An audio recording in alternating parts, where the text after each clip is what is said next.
Hello, guys. How are you all?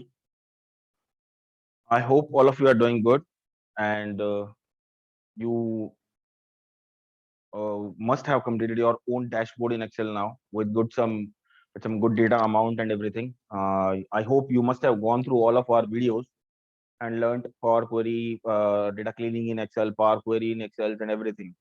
Okay, so data modeling and all the parts. And I hope you have must have completed your own beautiful looking dashboard. So as I told, we got some responses. We got some good responses, and I got a very good question from one of the user who is going through our videos, and he asked me a very good question, which I found to be very interested to answer. Okay, so today we'll talk on that point in Power Query, and we'll talk about some. We'll be starting some new agendas from today's session. Okay, so let's go ahead and start the session.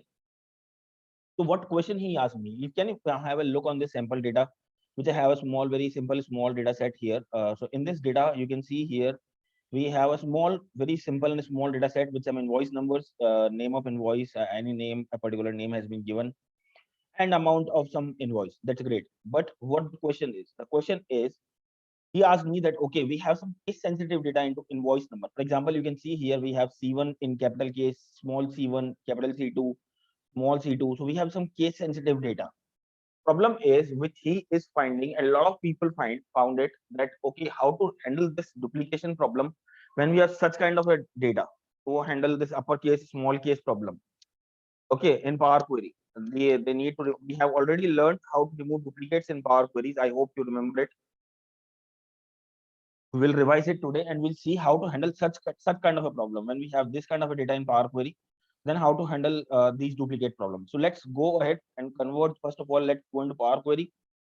So that also someone asked me that okay, from a normal Excel table, how can I go directly into Power Query? So just it's a normal data sheet in your Excel. Just go click anywhere in your data, go to from table data menu bar, click on from table range.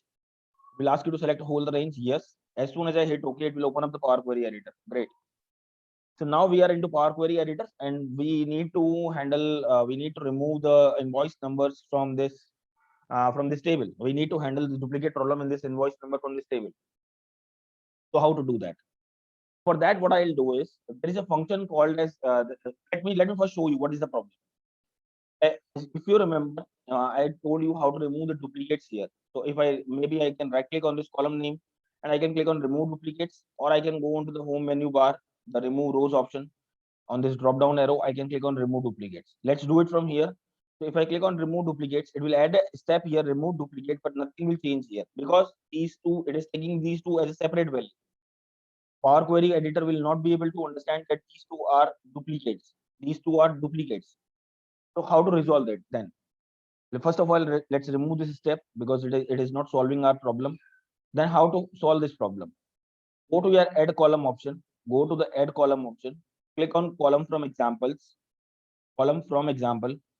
You can just select, because I want to select create a column from this column only, which I have selected. So I can click on from selection. Give it a sample that okay, C1. That's fine. You cannot hit enter right now because what it will assume from C1 that okay, you are just asking to duplicate the column for all the value.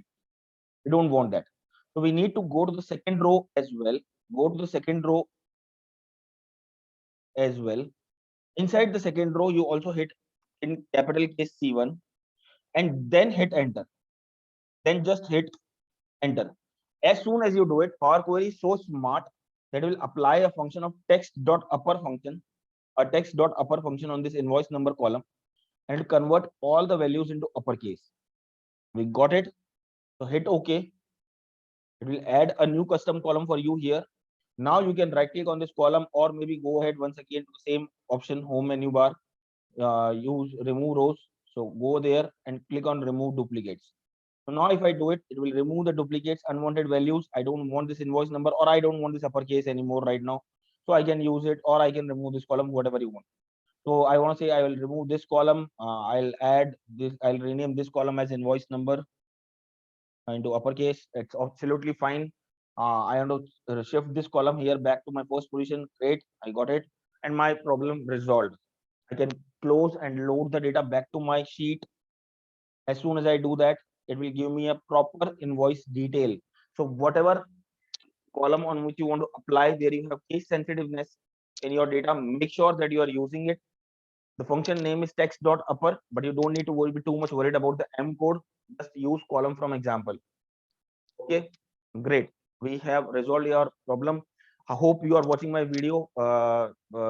So please, I hope you have resolved your problem. Please let me know if any more questions. Thank you so much. Great. One more point which I wanted to talk in this today's session is someone talked me about how to add some extra calculated columns and calculated measures into a pivot table. Okay. If you remember, we already have this file with us, the sales analysis dashboard, where we have lots of tables, where we have created beautiful pivot tables, pivot charts. We have created pivot charts. Then we have even used them and created a, a good looking dashboard. We have learned a lot of things inside that. That was a great time. But the point is how to add some extra columns based on your calculations, how to add the calculated columns and calculated measures inside this pivot table. The data which we are getting from source, how we can on the fly, we can add some while working on the pivot tables, how we can add some extra columns, what we required for our calculations, or how we can add some extra measures which are required for our calculation. Don't be worried. I'll make you very clear what exactly is the difference between a calculated measure and a calculated column. First of all, let me give you a very small point here that for this purpose, you have to be aware of DEX. So that will be our next agenda, to learn DEX, how to use DEX. What is DEX? DEX is data analysis expression language. Okay, so let me introduce you the DEX now. Okay, so let's come back here and let's start understanding DEX, what exactly is the meaning of DEX and why we need it. Okay, so DEX is data analysis expression. Okay, so this will be our agenda for upcoming sessions. We'll understand what is DEX in today's part. We'll understand how to apply DEX for different contexts, how to use the calculate function, which is a very famous and important function of DEX, the DEX time intelligence, the DEX relationships, and all that stuff. Great.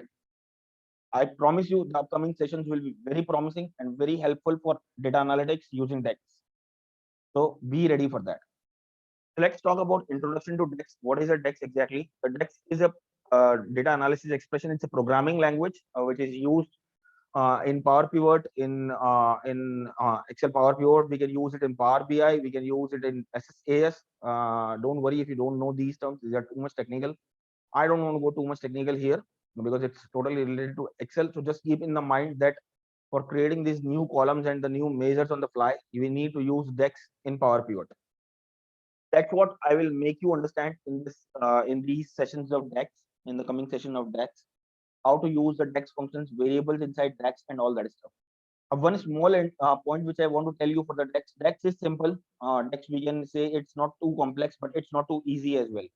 It's simple syntax wise, but not very easy to learn DEX. It's not possible that you can say, okay, I'll go ahead and complete DEX in 2-3 hours. It's not possible, and even it is not required as well. So what will be our agenda is to talk about the main functions of the DEX, which are very much required to work on the analytics industry, to work in any kind of projects in analytics. We'll talk about those functions. Okay. So I'm just giving you a brief idea in this first session, what exactly the meaning of a calculated column and how do we use it? Why do we need it? For example, if you look on this data set, if you look on this table right now, where we have something called as quantity, we have something called as unit price. Okay. We have this data order table where we have a order ID, a product ID, a quantity, and the unit price.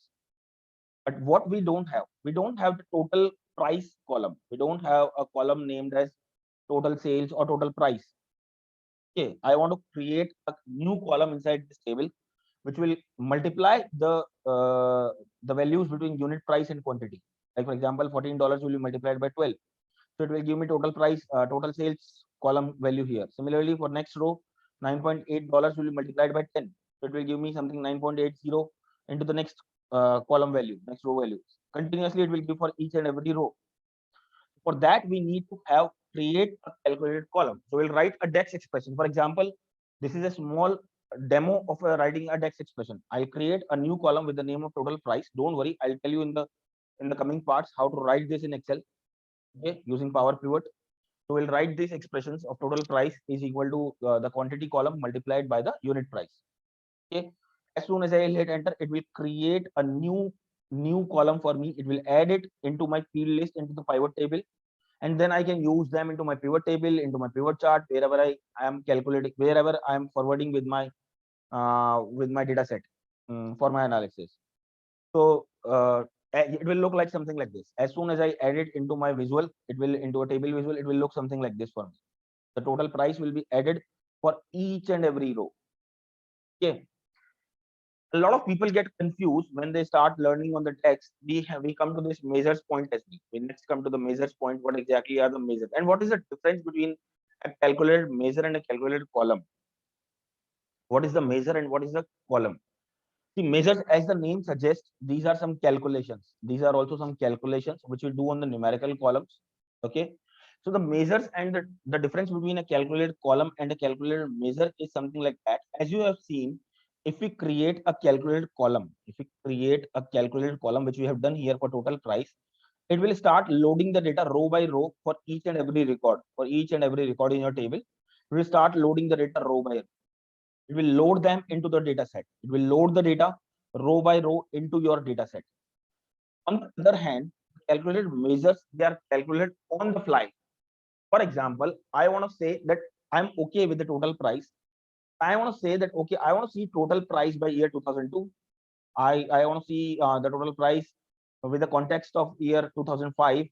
Maybe I want to see it for a particular segment of my category, a particular urban category or for a rural category. I don't want to see the total price for each and every row. I want to see it for a particular category wise only, or maybe for a particular year. So I don't want Excel or Power Pivot to load this as a column into my table, because definitely it will increase the size as well of your data set. Okay, and the refresh also will, the refreshing time will also increase. So to handle this problem, on the other hand, we have the use calculated measure as well, which will be calculated on the fly as per your requirement. You will not need to load them into your data set as per your requirement. Power Pivot will calculate it for you, and you will use them into your visuals.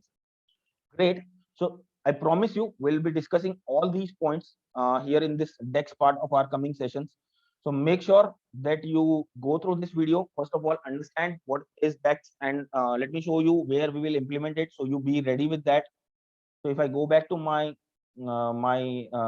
file, Excel file, where we have the data set loaded. So if you click anywhere, if you remember how do we use to open the Power Pivot window. So click on Power Pivot. It will open up the Power Pivot window for you. What you need to do is you will go here inside your fact table and whatever you want to add. So we have this calculation area option here. So we'll go here and we'll start writing the DEX expressions over here. Great. For example, for the first and very basic first example, I'm doing it here itself. I just want to multiply with the units by revenue. That's it. So what I'll do is I'll write equal to symbol. Always remember that it starts from the equal to symbol. So it will ask you what is the units, the sales fact units. I want to multiply it by the revenue column. So my sales fact revenue column, this, done. That's it. As soon as I hit enter, it will definitely take some time to load this data. I'm sorry, by mistake I have clicked here. I have given the wrong place. No problem. Don't worry. We'll do it in the next upcoming sessions. We'll see how to use DEX and do all that stuff. Okay. So make sure that your mouse is placed at the correct place when you are creating that column. Okay. So go ahead. Be ready with this data set and everything. Go ahead with your points. Come up with your questions.